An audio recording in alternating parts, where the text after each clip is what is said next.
ओम श्री गुरुवे नमः।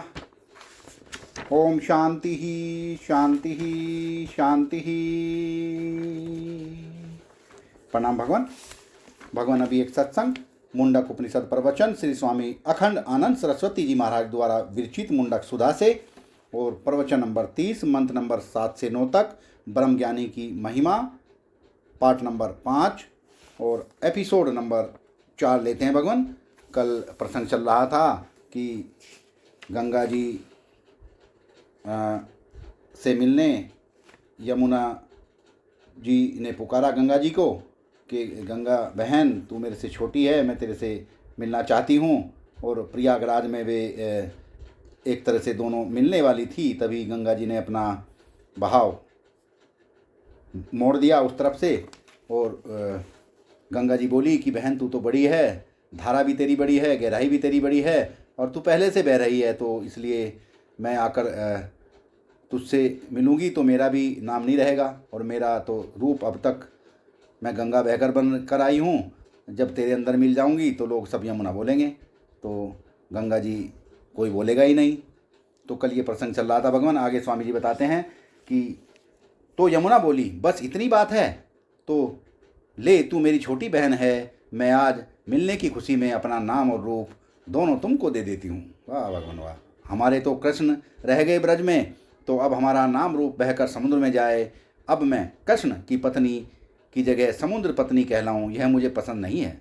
अब तो मैं कृष्ण पत्नी हो चुकी हूँ, अब मैं समुद्र पत्नी नहीं हो सकती। तो बहन मैं समुद्र में नहीं मिलूँगी, तुम में मिल जाती हूँ और मैं अपना नाम और रूप खो देती हूँ। वाह भगवान वाह। किस तरह से बता दिया है एक तरह से यमुना नदी ने कि देखो मैं तुम में मिल जाती हूँ, अपना नाम रूप ही खो देती हूँ, पर तुमसे मिलूँगी ज़रूर। वाह भगवान वाह।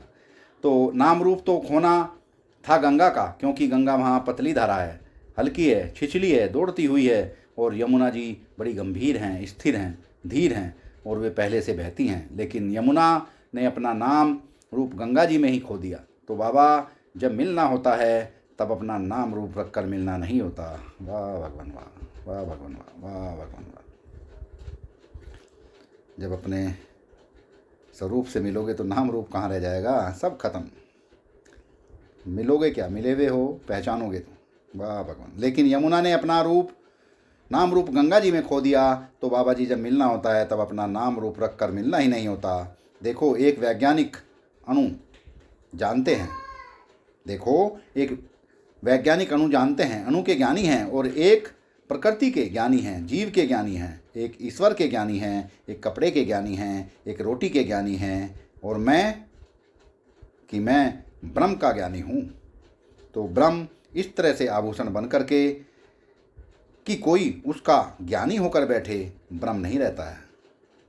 तो ब्रह्म इस तरह से आभूषण बन करके कि कोई उसका ज्ञानी होकर बैठे, ब्रह्म नहीं रहता है। जो ब्रह्म का ज्ञानी होता है वह अपना नाम रूप खो देता है। वाह भगवान। तथा विद्वान नाम रूप आदि मुक्तम, तथा विज्ञान नाम रूप आदि मुक्त। अपना अगर नाम ही पकड़ोगे तो नाम रखने के लिए भी झुकना पड़ता है, और अपना नाम अगर रूप रखोगे तो अरे बाबा हिरण्याक्ष का रूप नहीं रहा, हिरण्य कशिपुत का रूप नहीं रहा, तो जो सुंदर हुए हैं, हिरण्य कशिपु का रूप नहीं रहा, जो सुंदर हुए हैं, जिनके सौंदर्य का वर्णन आता है। नल बड़े सुंदर थे, दमयंती बड़ी सुंदर थी, द्रौपदी बड़ी सुंदर थी, और पुरुष भी बड़े विलक्षण विलक्षण। यह चंद्रमा के सौंदर्य का जो वर्णन आता है, यह कथा भागवत में है, शतपथ ब्राह्मण में भी है, और शतपथ ब्राह्मण में ही नहीं ऋग्वेद के मंत्रों में भी है। माने ऐसा हुआ आकाश में कभी कि एक तारा जो बृहस्पति के मंडल में थी और बृहस्पति के साथ चलती थी, वह तारा अपने मंडल से छूटकर चंद्रमा के मंडल में चली गई। एक तारा एक ग्रह को छोड़कर दूसरे ग्रह में मिल गई। तो वेदों में इसका वर्णन ऐसा रूपक बांध कर किया हुआ है कि चंद्रमा के सौंदर्य पर तारा मुग्ध होकर चंद्रमा के पास चली गई। तो क्या हुआ कि तारा को प्रेम नहीं मिला, तो परम सुंदर जो चंद्रमा था उसके ऊपर मोहित हो गई। तो उसने तो उसके साथ संबंध हो गया, ऐसा वर्णन आता है। वह है तो आधि दैविक और आध्यात्मिक उपाख्यान, लेकिन पुराणों में, वेदों में इसका रूपक बांधकर वर्णन किया गया है। इसलिए यदि कभी आर्य समाजी लोग आपेक्ष करते हैं न कि भागवत में यह क्या लिखा है, तब उनके सामने यह मंत्र उठाकर रख दिया जाता है कि जरा इसका अर्थ बता दो। तो जो उसका अर्थ है वही उसका अर्थ है। ऐसे ब्रह्मा जब सरस्वती के सौंदर्य को देखकर मोहित हो जाते हैं, यह कथा आती है पुराणों में। जब वेदों का पढ़ाना छूट गया था तो स्वामी दयानंद ने ऐसी कृपा की कि लोग खूब प्रेम से अध्ययन करने लगे। तो जब पहले लोगों ने प्रश्न किया यह क्या, यह सरस्वती क्या, यह ब्रह्मा का मोहित होना क्या, सब पुराणों में गड़बड़ लिखी है। अब महाराज लोगों ने जब वेदों से मंत्र निकाल कर रख दिया, क्या मंत्र था कि प्रजापति ही दुहितरम चमके। अब जो वेद का मंत्र सामने आया तो कैसे व्याख्या करें। तो देखो, असल में जो अपने नाम को बचाना चाहता है, अपने रूप को बचाना चाहता है, रूप तो कभी बच नहीं सकता और नाम वह भी बदल जाता है। महाराज क्या बतावें, बड़े बड़े नाम अभी कुछ थोड़े पढ़े लिखों का नाम मालूम होता है और इतिहास में थोड़े दिनों तक लिखा रहता है। देखो, अंग्रेज़ों के ज़माने में जो पत्थर लगे हुए थे ना सड़कों पर, और मूर्तियाँ लगी हुई थी कि अमुक साहब की मूर्ति है, लोगों ने उखाड़ कर फेंक दिया। उनकी जगह पर दूसरे आ गए। जो अंग्रेज़ों के नाम की सड़कें थी ना हिंदुस्तान में हमारे सामने, अब उन सड़कों का नाम नहीं रहा, बदल गया वह नाम। तो देखो, नाम भी कहीं रहता है। लोग एक बार नाम लगाते हैं और एक बार नाम बदल जाता है। यह रूप नारायण, बाल आ गए, बाल काले से सफ़ेद हो गए, मर गए, तो विद्वान जानता है कि संसार का नाम रूप तो छूटने वाला है। वह उससे विमुक्त होकर मेरा यह रूप है और मेरा यह नाम है, यह अभिमान उसको नहीं होता, क्योंकि वह परांतरम पुरुष मुपैति दिव्यम, तो पर अक्षर से भी परे है परत, पर अक्षर से भी परे है पर है। वह अव्याकृत से भी परे, स्वम प्रकाश, सर्वाधिष्ठान, प्रांतर, कारणतीत, कारण साक्षी, कारण अधिष्ठान, प्रत्यक्ष चैतन्य भिन्न स्वम प्रकाश जो दिव्य पुरुष है, उससे एक हो जाता है। स यो है वह परम, स यो है वह तत्परम ब्रह्म, वेद ब्रहेव भवति, न अस्य ब्रह्म वित्कुले भवति, तरति शोकम तरित पापमानम गुहा ग्रंथि अभ्यो विमुक्त अमृतो भवति। जिसने महाराज इस परम ज्ञान को जान लिया, यह अद्भुत बात है। दुनिया में जानने से कुछ नहीं होता। आप जान लो कि घर में बहुत बढ़िया रसोई बना कर रखी है, खीर बहुत अच्छी बनी, पर जानने से क्या होगा, वह तो खाने को चाहिए ना। खाने को न मिले तो किस काम की।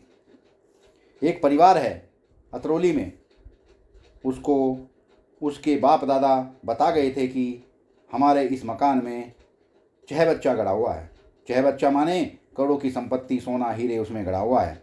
अब उन बेचारों को तो खाने की तकलीफ होती है, लेकिन वह घर, वह ज़मीन नहीं छोड़ सकते, क्योंकि बाप दादा ने कहा कि उसमें चहबच्चा गड़ा हुआ है। घुदवाते हैं तो मिलता नहीं, और वह ज़मीन बेच नहीं सकते क्योंकि पता नहीं किस हिस्से में गड़ा हुआ है। तो यह जानकारी होने पर भी कि धन यहाँ गड़ा हुआ है, जब तक मिले नहीं तब तक किसी काम का नहीं। लेकिन महाराज, यह जो अपना आत्मा है, आत्मदेव, यह कैसा है, तो जब दूसरी चीज़ होगी तब जानने भर से नहीं मिलेगी। जानने के बाद उसको पाने के लिए प्रयत्न करना पड़ेगा और पाना पड़ेगा। लेकिन अपने आप के बारे में अगर कोई चीज़ आप जानोगे तो जानने के बाद उसको पाना नहीं पड़ेगा, वह तो मिलाया है। वाह भगवान वाह। इसीलिए ज्ञान कर्म का अंग नहीं है, संसार का ज्ञान कर्म का अंग है। कर्म बड़ी चीज़ और ज्ञान छोटी चीज़ है संसार में। कर्म बड़ी चीज़ और ज्ञान छोटी चीज़ है, लेकिन संसार में आजकल देखो, लोग प्रोफेसर होना पसंद नहीं करते, इंजीनियर होना पसंद करते हैं, डॉक्टर होना पसंद करते हैं। क्यों? कहते हैं प्रोफेसर या संस्कृत का पंडित बेचारा क्या करेगा? वह महाभाष्य स्वयं पढ़ेगा, अष्टाध्यायी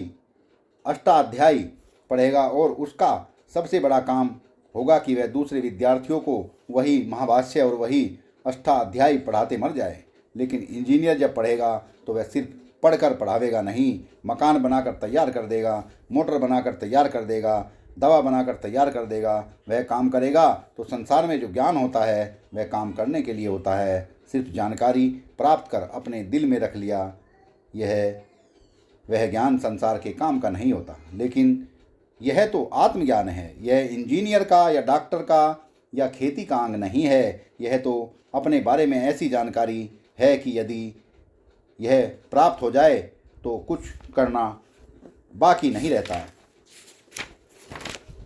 दूसरी चीज़ जानने के बाद भी अप्राप्त रहती है और अपना आपा जानने के बाद अप्राप्त नहीं रहता है। दूसरे के पास चलकर जाना पड़ता है और अपने पास चलकर नहीं जाना पड़ता। इसलिए यह जो तत्व ज्ञान है, इस पर ब्रह्म को जिसने जाना स ब्रह्मेव भवति, तो अपने को ब्रह्म जान लेता है, ब्रह्म ही हो जाता है। इसका अभिप्राय क्या है? अनंत कोटि ब्रह्मांड उसका अपना स्वरूप है। सत्संग को विराम देते हैं भगवान, आगे का सत्संग कर लेंगे। प्रणाम भगवान।